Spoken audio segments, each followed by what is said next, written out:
주님의 이름으로 사랑하고 축복합니다.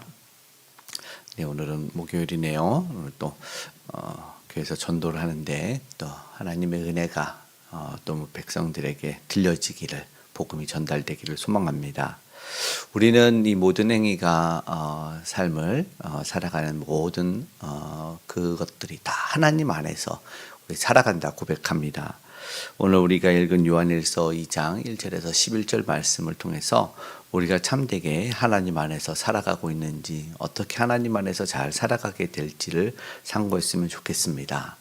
먼저 우리가 사는 것은 이 예수 그리스도의 은혜로 살아가고 있다는 것을 보게 됩니다. 특별히 인생에서 해결받지 못했던 문제가 해결되었다. 특별히 죄의 문제가 온전히 해결되어서 예수 그리스도의 은혜로 하나님 안에서 살 수 있게 되었다는 것을 기억했으면 좋겠습니다. 이 요한 사도가 요한서를 이 서신을 써서 기록해서 전달하면서 이 노년에 기록을 했지요. 그래서 당시 지역이 에베소 지역에서 이 어떤 특정한 교회로 보내지 않았기 때문에 그런 것이 나와 있지 않고, 뭐 이후에는 다른 장로에게 보내는 서신이라고 수신자를 밝혔지만, 이 노년에서 특별히 젊은 세대 아니면 다음 세대, 믿음의 세대들에게 자신이 꼭 하고 싶은 말을 전달하는 것 같습니다. 그래서 전달 목적이 오늘 2장 1절에 나와 있어요. 나의 자녀들아, 내가 이것을 쓰면 너희로 죄를 범하지 않게 하려 함이라. 죄를 범한다는 것이 바로 하나님에게 나아가는 것에 아주 중요한 결격 사유이기 때문인 것이죠. 노년에 이 편지를 쓰는 것이 우리가 이 앞전에 한 달간 살폈던 전도서의 내용처럼 전도자가 솔로몬이 이렇게 노년에 젊은이들에게 너희 창조주를 기억하라, 젊을 때 기억하라 라고 이렇게 교훈 훈계를 했던 것처럼 꼭 하고 싶은 말을 하는 것, 그것이다 우리는 보게 되어집니다. 뭐 믿지 않는 이들에게는 당연히 잔소리와 같지만 우리 믿음으로 생명을 얻는 이들에게는 참 귀한 보석과 같은 말씀이 될 줄로 믿습니다. 그 죄의 문제를 해결한 이가 바로 예수 그리스도라, 그렇게 말하고, 그가 왜 어떻게 됐냐 바로 보니까 2절에 우리 죄를 위한 화목 제물을 위함, 그리고 온 세상의 죄를 위함이다, 이렇게 얘기를 하고 있습니다.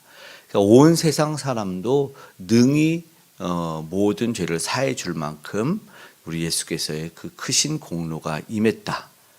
누구든지 죄사함을 받고 하나님의 파에 나아갈 수 있다. 그러나 이제 앞에서는 두 개의 죄를 범하지 않게 하려 함이라는 것은 이미 죄를 져서 나아가지 못하는 사람뿐만 아니라 이미 예수 그리스도께서 사하셨기 때문에, 그리고 그 이후의 삶에서는 더 죄를 짓는 것이 안 되기 때문에 이미 믿은 자들에게는 그렇게 얘기하는 것이겠죠. 그러니까는 오해할 수 있는 것이 있잖아요. 예수님이 죄를 사했으니까 나는 앞으로도 죄 짓는 삶을 살아도 돼. 마음껏 살아도 돼. 왜냐하면 예수님이 이미 내 죄를 다 사해줬으니까. 이렇게 생각하면 안 된다는 것이죠. 그리고 하나 더는 이미 이전에 나아가지 못했던 것에 대해서 하나님의 때 어떻게 나아가지?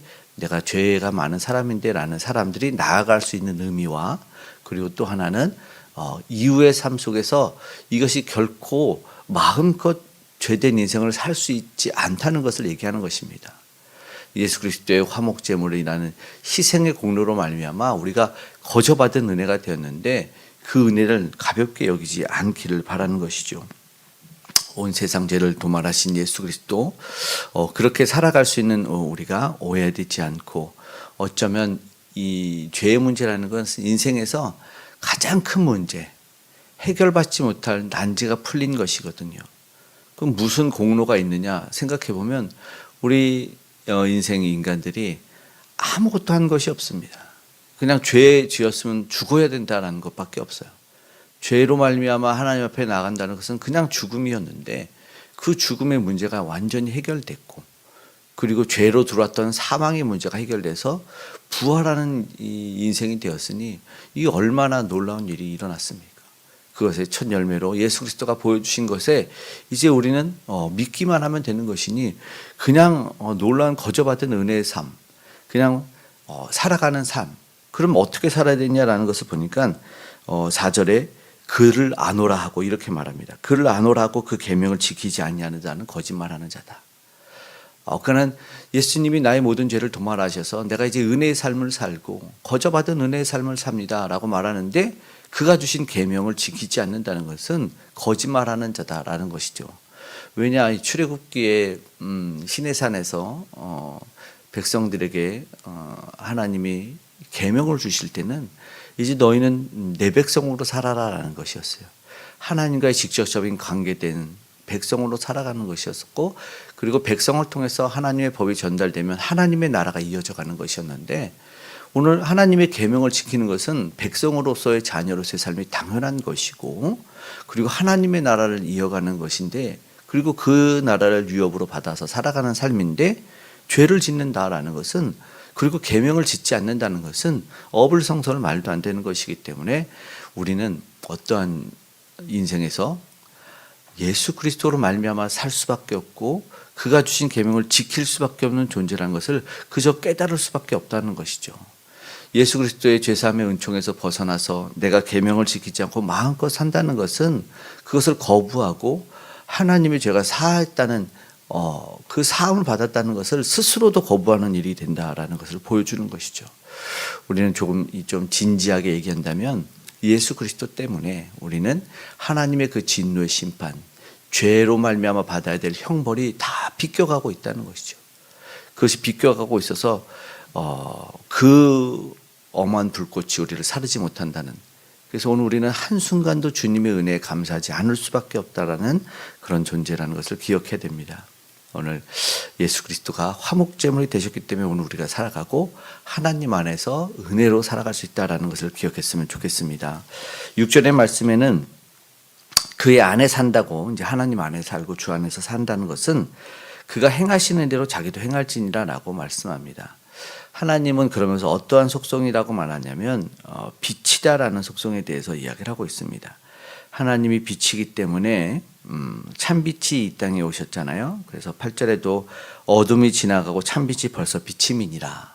그리고 요한 사도는 이미 예수님이 빛으로 오셨다는 것을 이야기하셨죠. 요한복음 1장에 보면 빛이 세상에 왔을 때 세상 사람들이 어둠을 사랑해서 그 빛을 받아들이지 않았다라는 말씀을 하는데, 굉장히 중요한 말씀으로 이 죄의 문제가 해결되는 것이 빛이 비춤으로 밝게 드러나서 어둠이 사라지고, 그리고 하나님과의 교제가 가능하게 된 것이 바로 예수님 때문이다. 즉 주님의 공로로 인해서 우리는 하나님과 더불어 새로운 삶, 복된 삶, 은혜의 삶, 계명을 받고 지키는 삶을 살 수 있다는 것을 이야기한다라는 것이죠. 이제 하나님의 백성으로 살아가는 것이죠.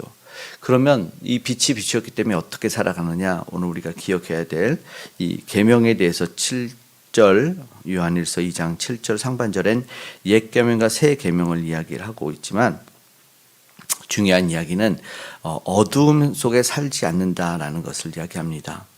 10절 9절부터 먼저 보면요, 빛 가운데 있다면서 그 형제를 미워하는 자는 지금까지 어둠에 있는 자요, 빛에 있는 자는 이전의 삶과는 다르다라는 이야기를 하는 것이고, 10절에 보면 형제를 사랑하는 자는 빛 가운데 거한다라고 이야기를 하고 있고, 또 그 형제를 미워하는 자는 11절에 어둠에 있다라고 이야기를 합니다. 그러니까 빛 가운데 행하고 주 안에 있는 자는 빛의 행동을 할 수밖에 없다라는 이야기를 하고 있었습니다. 그리고 앞서 4절에도 그를 아노라 하고 나는 그를 알아, 그가 나를 위해서 죽으심을 알아, 나는 그 은혜를 알아 라고 말하는데 계명을 지키지 않는다고 말하는, 말씀과 상관없는 삶을 사람도 분명히 있을 수 있을 겁니다. 교회도 그렇고 그런 교회도 있을 수 있어요. 그런데 오늘 그런 사람들은 분명하게 무엇이라고 말하냐면, 그런 사람들은 거짓말쟁이다라고 이야기하는 것이죠. 오늘 우리도 충분히 그런 하나님의 자녀 아닌데 하나님의 자녀로 살아가는 이들이 충분히 있을 수 있습니다. 성령의 열매로 그 사람을 알고 그 믿음을 우리가 알 수 있는 것처럼 분명하게도 어둠에 있는 자인지 하나님을 아는 자인지 은혜를 입은 자인지도 분명히 알 수 있는 것이다. 그래서 말씀을 지키는 자는 하나님의 사랑이 그 속에서 온전하게 되었나니라고 5절에 이야기하고 있습니다. 중반부에 하나님의 사랑이 참으로 그 속에서 온전하게 되었나니 우리가 그로써 그의 안에 있는 줄 아노라. 그러니까 하나님 안에 있는 사람이 누군지 안다라는 것을 이야기하고 있습니다. 그러면서 읽은 이 10절에서부터 보면 사랑에 관해서 이야기를 하고 있습니다. 물론 이 요한 사도가 사랑의 사도이기 때문에 더 사랑을 강조하는 것일 수도 있는데 본인이 경험해 본 것에 대해서 보니까 하나님이 우리에게 주신 것은 사랑이 아니고는 해석할 수 없는 것이었어요. 아가페 사랑으로 거저 주는 사랑이었다는 것을 고백하는 것이었죠. 그래서 7, 8절은 사실은 새 계명이라는 것은 혼동하지 않기를 바랬다라는 것이죠. 그러니까는 옛 계명과 다른 계명이 아니다라고 분명하게 이야기했어요. 이것은 현대적인 문제뿐만이 아니라 과거에도 그랬다는 것이죠. 복음이 갑자기 우리에게 와서 어떤 계명을 확 지켜라 이런 것이 아니다라는 이야기를 하는 것입니다. 원래 있었던 8절에 보면 내가 너에게 새 계명을 쓰는 것은 이렇게 말하는 것. 그리고 7절에도 옛 계명을 들은 바.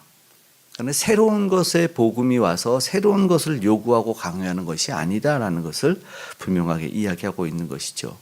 그래서 이미 하나님은 우리에게 알려주셨고 이미 붙들어서 살게 하셨다라는 것이죠. 그래서 빛으로 살아가기를 어둠에서 떠나가는 삶, 그것에 어둠에 마음 뺏기지 않는 삶을 살기를 원했다라는 것이죠. 옛 계명이 새로운 계명이 너에게 주어져서 힘들게 하는 일이 아니다라는 것을 이야기하고 그 복음은 사실 은혜다라는 것을 이야기하면서 빛 가운데 사냐 안 사냐는 사실은 신앙생활에 있어서 앞에 말한 주 안에 있다면서 주를 모르는 것은 거짓말쟁이라 말한 것처럼 빛 가운데 산다라고 하면서 어둠에 거하는 것은 마치 리트머스 시험지처럼 어떠한 일을 하냐면 형제를 미워하느냐 아니냐에 따라서 확인이 될 수 있다라는 이야기를 하는 것을 보게 됩니다. 계명을 지키는 증거는 형제를 사랑하는 것. 사실은 말로만이 아니라 이건 쉽지 않을 수 있잖아요. 용서하고 품을 수 있다는 것. 사실은 우리가 볼 때 무조건적인 사랑을 아가페적인 사랑을 우리가 형제 간에 성도들 간에 한다는 것 굉장히 어려울 수 있습니다. 어려울 수 있고 손해보는 것 같고 그리고 생활하다 보면 갈등도 이루 말할 수 없이 많이 있습니다. 그러나 그것을 가지고 미워할 수 있는 조건이 우리에게 훅 들어왔을 때 그걸 가지고 저주하고 끝을 내는 것이 아니라 오늘 말하는 것은 당연히 끝까지 사랑하기로 힘써야 된다.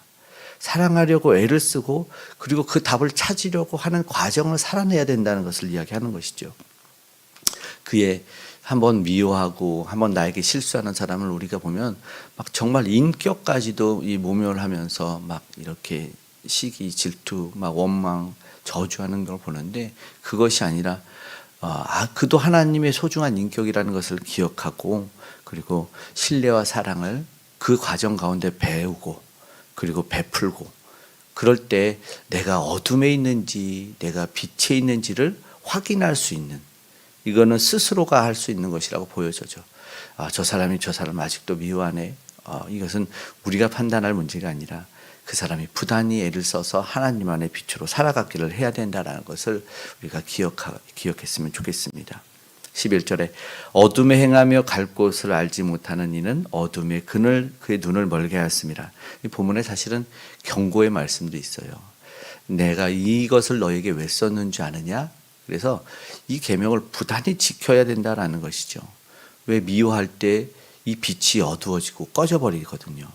어둠이 임하는 것이요. 그래서 그런 교회들도 많이 있지 않습니까? 빛이 꺼진 교회, 빛이 꺼진 성도. 이것을 보면 사실 우리는 안타까워하고 우리는 그러지 않기를 힘써야 된다 생각됩니다. 세상에다가 어떠한 변명을 해도 그것을 세상 사람들이 들을까요? 이유가 있어. 다투고 분쟁하는 교회, 다투고 싸우는 성도들을 보면 우리 편에서는 이해가 되죠. 그러나 세상 사람들은 이해를 아마 못할 겁니다. 이게 조금 더 확장해서 보면은 오늘 우리가 뭇백성들에게 구원하고 전도하지 못할 망정 오히려 교회를 더 멀어지게 만드는 아주 안타까운 일을 할 수 있다는 것을 보게 됩니다. 이게 바로 눈을 멀게 하는 일이다라는 것이죠. 그렇다면 우리가 기도하기를 원하는 것은 이제 이전의 삶에 미워하는 것은 눈에는 눈으로 갚으라는 그 악순환들이 있어요. 그것은 더 많은 복수를, 더 큰 복수를 하지 말라는 것이었는데 요즘은 한 대 때리면 내가 한 대 때리는 것으로 만족하지 못해요. 이 악순환을 끊어내고 오늘 우리가 말하는 힘들어도 사랑하고 부단히 사랑하면서 내가 정말 하나님의 비단에 있는지에 대한 증거를 보여줘야 된다.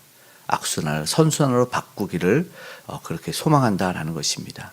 이것이 바로 오늘 우리가 하나님 안에서 살아가야 될, 그리고 또 간절히 기도해야 될, 빛의 자녀로 살아가야 될 오늘 우리의 사명이라 생각합니다. 오늘도 부단히 사랑하며 부단히 그 세 계명을 지킬 수 있는 저와 여러분이 되기를 소망합니다. 아멘. 기도하겠습니다. 사랑의 아버지 하나님, 때로는 힘들고 어렵고 이해되지 않는 일들이 많이 있습니다. 정말 나만 손해보는 것 같고 나만 억울한 것 같습니다. 그러나 오늘 주님이 우리의 참된 위로자가 되어주시고 우리를 아버지 사랑해 주셨던 것처럼 예수 그리스도를 이 땅에 보내주셔서 화목제물로 삼아 우리를 사랑해 주셨던 것처럼 오늘 우리도 주님 닮은 사랑을 실천할 수 있게 도와주시옵소서. 부단히 애쓰고 있습니다. 부단히 노력합니다. 그들을 알게 하셔서 어둠이 아버지 임하지 않도록 참 빛이 임할 수 있도록 주께서 꼭 붙들어 매 주시옵소서. 오늘도 주 안에 살아가는 자들에게 큰 은혜 주시길 원합니다. 오늘도 다시 한번 동행하여 주셔서 그 복음 안에서 예수 안에서 살아가는 모두가 되게 도와주시고 하나님이 기뻐하는 그 삶을 통해서 무백성들이 살아계신 하나님을 보게 하여 주시고 우리 예수 그리스도를 스스로 영접하는 놀라운 역사도 일어나게 하여 주시옵소서. 무엇보다 복음을 전하는 자들과 함께해 주시기 원합니다.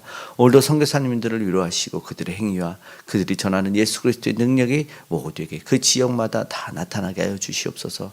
이제 예수가 우리의 희망이고 빛임을 알게 하시고 우리 모든 아버지 난제 죄의 문제를 해결하심을 깨닫게 하셔서 이제 아버지 하나님 모든 백성들이 자신들이 가졌던 칼과 아버지 하나님 모든 미움 전쟁을 다 내려놓게 하여 주시고 예수를 영접해 살아가는 모두가 되게 하여 주시옵소서.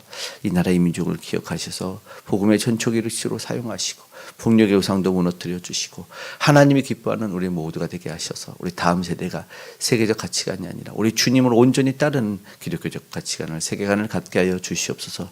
오늘 우리도 간절하게 주님 앞에 기도합니다. 하나님 하나하나 일이 가장 좋은 곳으로 응답하여 주시고 우리 믿음의 식구들 오늘 하루 살아갈 때 동행하여 주셔서 힘들고 고나지 않도록 그리고 사랑할 수 있는 우리 성도님들 다 되게 도와주시옵소서.